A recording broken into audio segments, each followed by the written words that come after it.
We'd like to start off with an introduction. So, can you introduce yourself? Okay. Hello everyone again. As Joseph rightly said, my name is Grace Aliko. Almost everyone call me Aliko. Yeah, I'm a final year computer science student from KNUST, Kwame Nkrumah University of Science and Technology. And I like to think of myself as a full stack developer. I like to think of myself, and I'm currently venturing into data analytics and then machine learning. I like eating. Yes, that one day. And I'm a big Marvel fan. Yeah, and on a regular day, if I'm not in class, if I'm not working on my final year project, which is taking most of my time right now, I'm either watching Big Bang Theory or eating or watching working on side projects. So I think that's a bit about me. Okay, that's cool. But how come you're still watching Big Bang Theory? Haven't you finished watching that already? I'm watching it again. Movies like Big Bang and then Boondocks. I don't think I'll ever stop watching them. Ah, okay, that's cool. What makes it so interesting? Big Bang. Yeah. I don't know, they are nerdy. I think I can relate to most of their stuff because I've been a science student since SHS.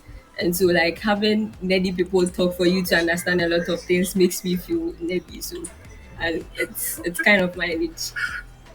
Okay, so you consider yourself to be nerdy. Not really. If I'm not exaggerating, I think that would fit. Okay, sure, that's cool. All right, and you said you're a Marvel fan. Who is your favorite Marvel character? Captain America. Why Captain America? Is it Captain America from the movies or Captain America from the comics? Or Captain America from the Comics. no, from the movies. I'm not really Oh, a okay. comic fan. Okay, so is it Captain America you like, or it is Chris Evans, the actor for Captain America? His superpower draws me to him. If I'm supposed to choose, I think having that kind of superpower would make me really, really, really cool. Interesting. All right. Okay. All right. So you mentioned you are a full stack developer, or you like to consider yourself a full stack developer. Exactly. What led to that realization that you are a full stack developer? Like, how did you become a full stack developer?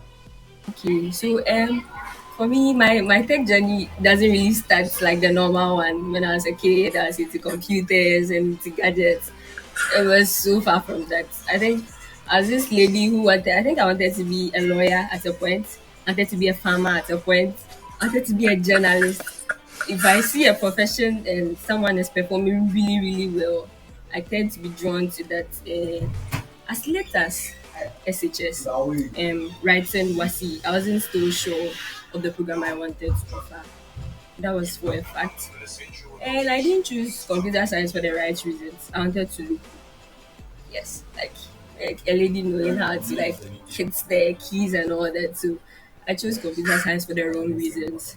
But first week, second week, I felt it's either I was making a very grave mistake or making one of the best decisions of my life. Because when I feel challenged to that point, it's either I'm making a very big mistake or I'm at a point that if I'm able to supersede it, it's going to make me really, really great. So I told myself, nah, like in my class group, people were talking about Blender and those things, and they were buying a lot of pressure. So I I went online and I searched for how to be techie, and I think the first channel I chanced upon was Travesty Media, Brad Travesty. So I continued watching, and then I thought, oh, with some small knowledge, I could build websites. So I started with front end, and I learned a bit of React at a point. I wasn't still sure of my niche. I remember stopping at a point, trying PHP, stopped. I tried Flutter, I stopped. I was just all over the place. Um, I work on a project. I go and put it on LinkedIn. I take some of the funds and stuff, move to another programming language. So it was until second year where I had to work on no third year. I had to work on a full stack application as my mini project. I decided to work on a web application that streamlines the request of academic letters, right? So if you need a transcript from the school, if you need a recommendation letter, you don't have to come to the school. And I felt I needed to do more, so I learned the back end stuff. Then after that, I think I had this little gig on the side, and yeah, I started doing more of full stack than front end. I think that has been the journey so far. But I'm transitioning to machine learning, I think, for about 4 months now. I've been doing more of machine learning stuff than full stack. Okay, so what's made you transition to machine learning? Okay, um, somewhere around last year, November, an opportunity came out. Huawei was looking for tertiary students for a program. They call it Huawei Seeds for the future. I applied, and then they were taking us through um, machine learning, IoT, and then I got an interest in machine learning. I felt if I knew that very well, I wouldn't have to code as much as I do or did as a full stack developer to get more results. I felt I could automate stuff the more. Like I felt if I could predict um a house the price of a house next year, it felt cool. Like I'm like a prophet or something like that. So mostly cool stuff draw me in here. So being able to automate stuff and all that was more appealing to me than always having to sit and then think of the logic at every part as full stack developers do. So I started making a transition. Okay, so considering your interest in machine learning, what do you think about the current rise of LLMs? Uh, well, I for I think we are in this era that when someone wants to transition into machine learning, because of the how ChatGPT and all like those language models are getting fame, people think doing that makes you the cool stuff. But I think I'm drawn more into being able to predict than the language part of it. Okay, that's cool. So you mentioned being able to predict things like the price of houses and stuff like that. Currently for my project, I'm currently working on a project that makes use of machine learning to be able to predict the risks of dyslexia in children so that it could be solved early on. So you see, in our part of the world, Africa and Ghana as a whole, dyslexia is not something a lot of people really know about. For people who have watched like Stars on Earth, looking at what that guy was facing, right? Yeah. It's not something that is only in the western part. So trying to look at something that I could do, right, that would be specific to our African context. I'm currently working on a mobile application. I'm working with another person, two people, and we are using three different models to detect accurately the risks of dyslexia. And we are making use of handwritings from children. So in the Western world, you can go to the hospital and then the doctor will take you through a series of practices and all. Now in Ghana, if you go to a hospital right now and tell them your kid is suffering from dyslexia, it's either you are laughed at or they'll tell you you're not serious, right? So yeah, we are trying to do that, and I think we are making a lot of progress. There. Wow, that sounds really interesting. All right, okay. So what kind of you mentioned that you are working on something for, dyslexic children, right? To be able to predict dyslexia in children. So I take it you are trying to gear more towards the health field. Yes, AI and then health by making AI tools work in underserved communities. There's this trend that I've seen. Most of the AI tools we have are a little data biased, right?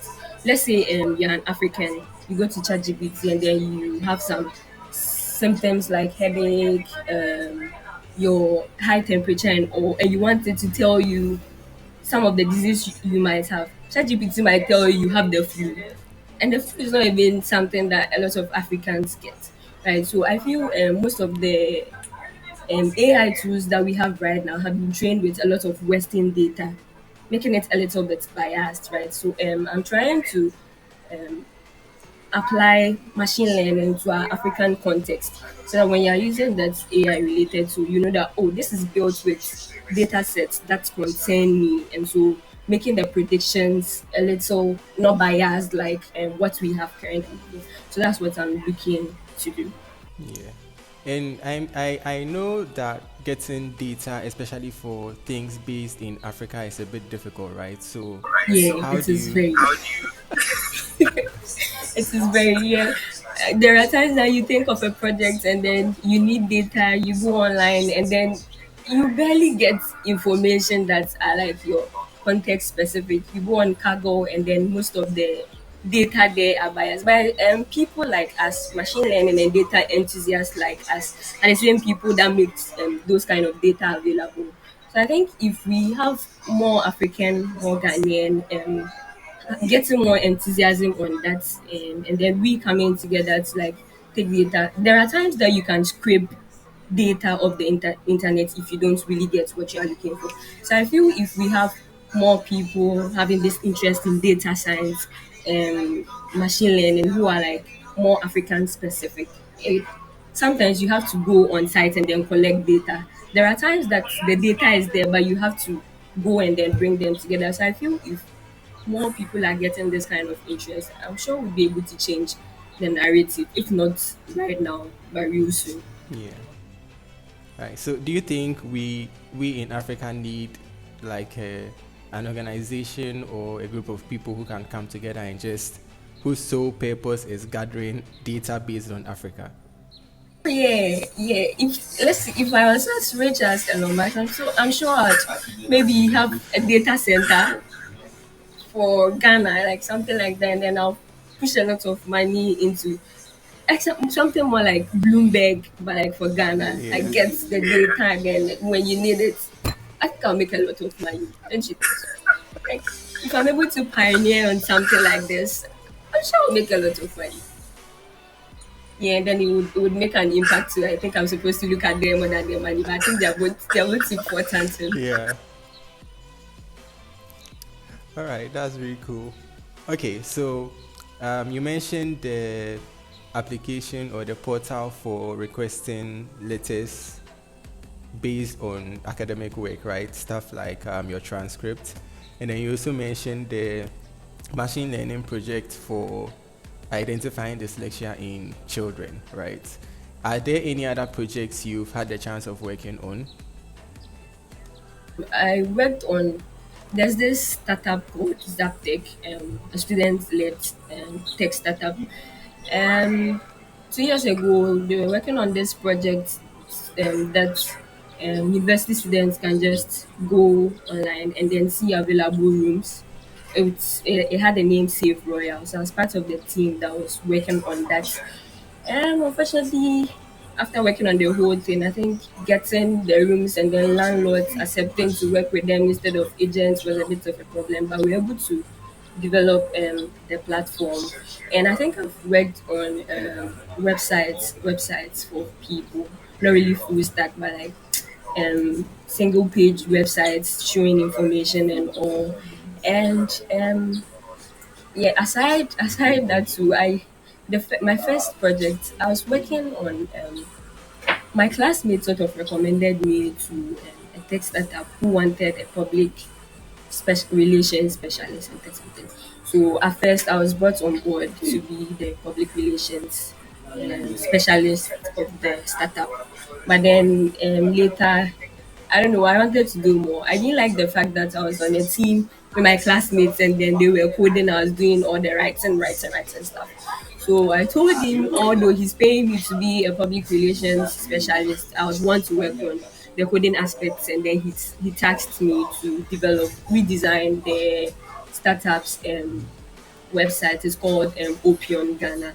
Yeah, that is like the first project that I worked on that actually went live. Yeah. So these are some of the projects. Okay, and which one have you had the most fun working on so far, would you say? The online requesting one, Yeah. because I had to. I had this one wasn't a teamwork. In the third year, you are made to do it alone. And I was this person who was transitioning from front end to full stack, and I had one semester to do it. I think that is the time that I really learned how to make use of ChatGPT. Like I didn't know it could be so helpful. Like I know I go there and then I ask questions. I think at that time ChatGPT became my best bet. Like, I've gotten here, I'm at this standstill. I don't know what to do. It would tell me what to do. I'll be like, are you sure? Do you think this is like those kind of interactions? You read my post and you'll be like, oh, this is strange. I think that is the project I had the most fun. It was the most challenging. I had to integrate a payment portal based, that's something I had never done before. I had to make use of node mailer so that emails can be sent to lecturers anytime you request one. I had to scrape information. I needed details of the lectures from KNUST. I had to scrape that off the internet. I had to learn so much and do a lot of things at a short time. I had it got done at the end, but I felt my code was in a way that if you push it more, like it will collapse. It was working alright, but like those kind of codes that if they're strong wind, Yeah. like yeah, I think that's the project I had the most fun. It was challenging. There are times I felt like crying because something wasn't working. 3 minutes to my presentation, like it was a lot. 3 minutes to my presentation, NPM was giving me a whole lot of errors, and then it was frustrating. But then, looking back, I think it was the most fun. It was the most fun. All right. That's cool. So I think you have the most fun in your projects when you find it more challenging, right? Yes, I think the fun comes after the challenge. If you're able to do something easy, it's not really worth remembering. Yeah. So the fun comes after the challenge. Okay. Very interesting. All right. So okay, I think we can actually skip the next question because the next question is what you are currently working on, and you spoke about the machine learning project. So yeah, that's for your final year projects, right? Okay, cool, cool. Right now, I'm just trying to graduate. Yeah. I understand that struggle. All right. So outside of programming and all of that, how do you usually like to relax and unwind? Okay, so I'm not sure you're expecting me to say this, but I think my relaxing part is it's not really relaxing, but outside programming, I'm a course rep of my class, and it's challenging, but it's fun. Right? I have my class has over 500 people, and then 90% of these people are males, right? And male computer science students. You can see how fun it is. Like you just be there, someone will text you with a question that you look at it and you start laughing. So outside computer science and programming, I'm currently the course rep of computer science. We're in 2024, right? Yeah. So yeah, the class of 2024, and I love movies. I said that I watch movies to relax. Yes. Aside that too, I'm a bit into music, not the singing, but I play the auto saxophone. Don't ask me where because it's been in my wardrobe for a long time now. And then I talk. I don't know if that's relaxing, but I talk when I have the right audience. I can go on and on and on and on. But when I'm outside and I don't really know you, I'm just kind of quiet girl. Yeah, yeah, and then I think I'm looking a bit into research. So I've been reading a lot. I'm not sure it's relaxing to. Yeah, those are some of the things I do outside computer science program. Okay, and the for the reading and the research, I think with the research, it's more of like certain things you want to find out, right? But as for the reading specifically, do you sometimes read just like normal books, novels, stuff like that? I was not into novels when I was in SHS, but I've drifted. When you see me reading, I'm either reading about Robert Kiyosaki because I really want to get rich. Yeah, you see me reading You see me reading about Robert Greene because if I don't want to know how to manipulate someone, I don't want to be manipulated. Yeah, and you'd find me reading the psychology of money. I think I have a lot of money books, and then I um you also find me reading Atomic Habits. I think I read most of those books too, like a lot. I have this thing where I read that for 1 hour of my mornings. I don't really count it as that because it's more like a habit that I've tried and built. Yeah, but I read most of those that too. For novels, not anymore. But I was a very huge novel fan when I was in SHS. I'm not sure computer science is making me able to read novels because when I pick it, I feel I'm wasting my time. I think I get enough stories from my Yeah. class. Yeah, then I have enough drama already. So All right. All right. All right. All right. Okay. So, what do you think? We are moving on to the next question, right? What do you think about the current state of the country? uh, okay, so we are in a state where if not every young person wants to JAPA, something like that. Yeah, because our currency is performing really, really bad, right? For those fortunate to have gotten remote jobs, those people are really, really enjoying, and I think they are praying the currency never goes down like our current. Yeah, but for some of us that haven't gotten those remote works yet, the country is I don't know. I don't want to put blames on anyone, but it is not Yeah. looking good. It is not looking good. Yeah. So most of us are seeing if God will do us a miracle, we go and then we take some of the dollars and then we come back and then help build it. All right. All right. All right. That's cool.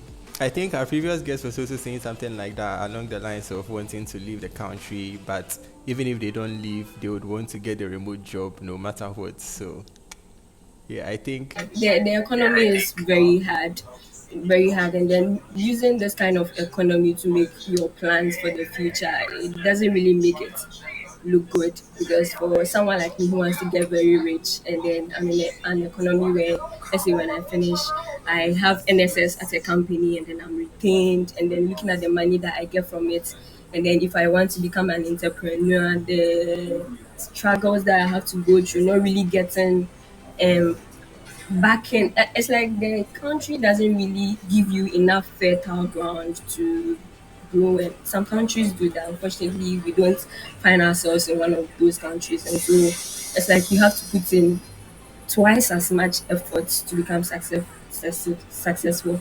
There are people succeeding even in an economy like this, and I'm saying they're doing really well. But for people like us who have to start from scratch, I think the other option gives us a leeway, sort of. Yeah. Okay, and so you mentioned entrepreneurship. You have plans of becoming an entrepreneur? Yeah, I've been on a lot of entrepreneurial projects. Most of them have failed. Uh, I've sold a lot of things. Oh. Okay, currently I'm selling sausage in my room. Yeah, I was selling I was selling Indomie last semester. Like because I was student who sells Indomie. I did it for 2 weeks and it's it fell off like I couldn't. And I co-own a tech startup, Zap Technologies. The co should I say The co-CEO? co-founder, Yeah, yeah. but like we are two co-founders, something like that. We started it, and then we, for some of the achievements we chalked, I think we held a boot camp, a short boot camp for React Native for students of KNUST, and we had a very huge attendance. I think we had over 150 people taking from us. So on the entrepreneurial front, I think I have one foot there. I'd like to say. Okay, and it's Zaptech that you mentioned also worked on the room booking platform, right? Yes, but then it wasn't official. There was this guy who approached me about the idea. So after working on it and then it failed sort of we now went to register it as a firm. So that was before it got by then it wasn't called Zaptech. It had a different name, and it was later that we rebranded it and then focused on something else when I came on board. Yeah. All right, that's really cool. Okay, so along the line, you also mentioned that you really have a passion or desire to actually become rich, right? Where do you think that desire comes from? Eh, uh, okay, so I'm not sure there's someone who doesn't like money. Me per se, I don't really think it's being rich. I think I would like to be financially stable. Right.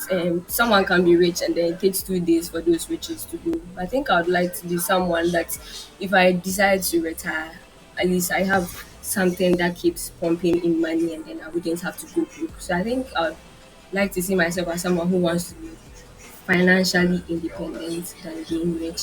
And where is that going?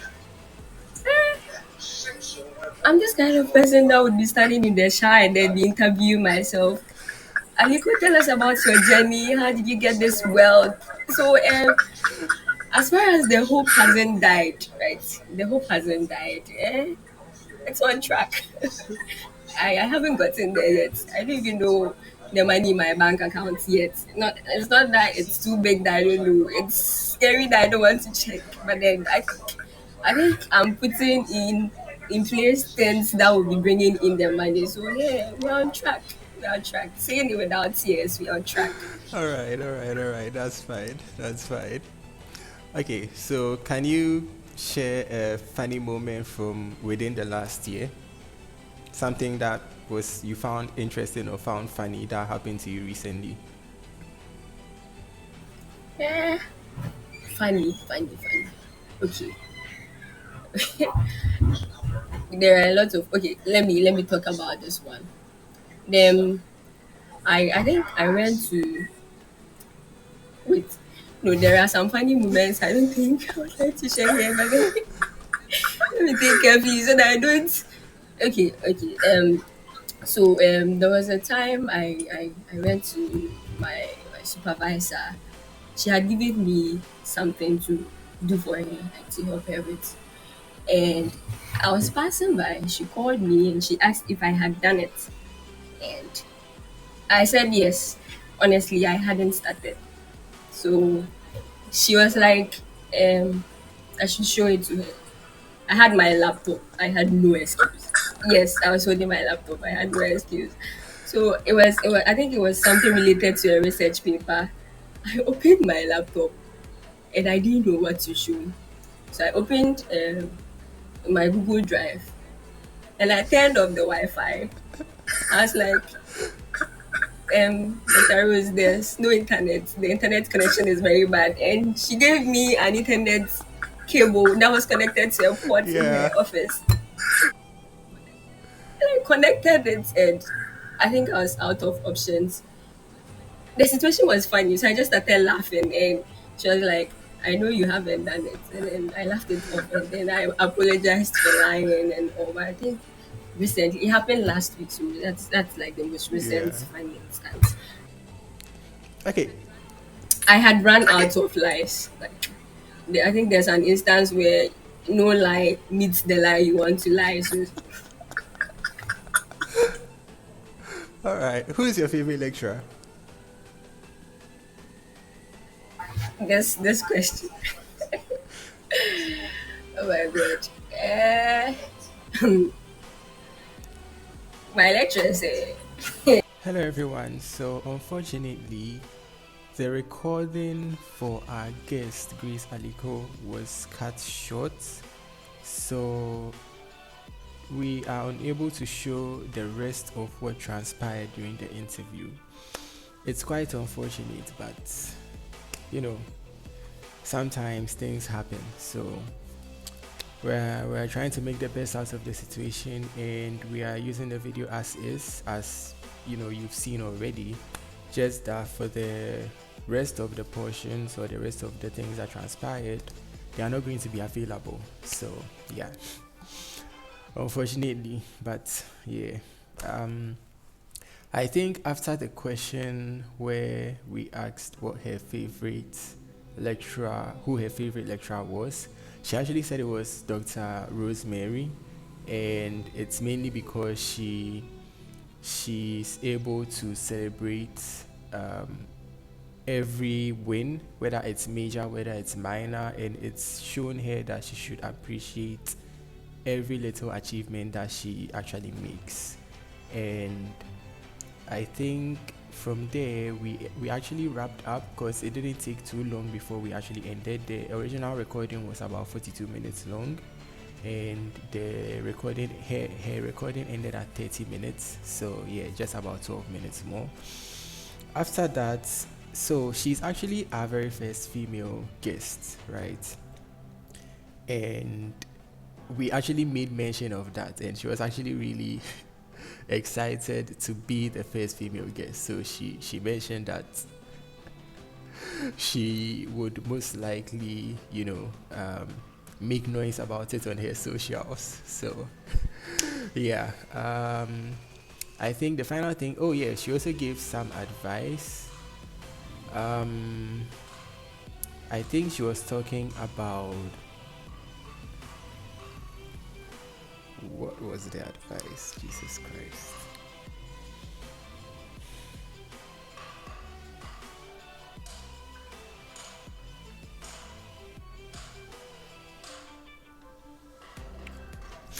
She also gave some advice, and the advice was actually, she was talking about how, sometimes you reach a certain point in time where you have to make a choice between two things, and it's not necessarily that both options are, one is good and one is bad. It's just, there are just two things that you have to choose from, right? And sometimes you might pick one because you are passionate about it, but she has realized that passion fades, so you might start working on it and then you later come to regret it.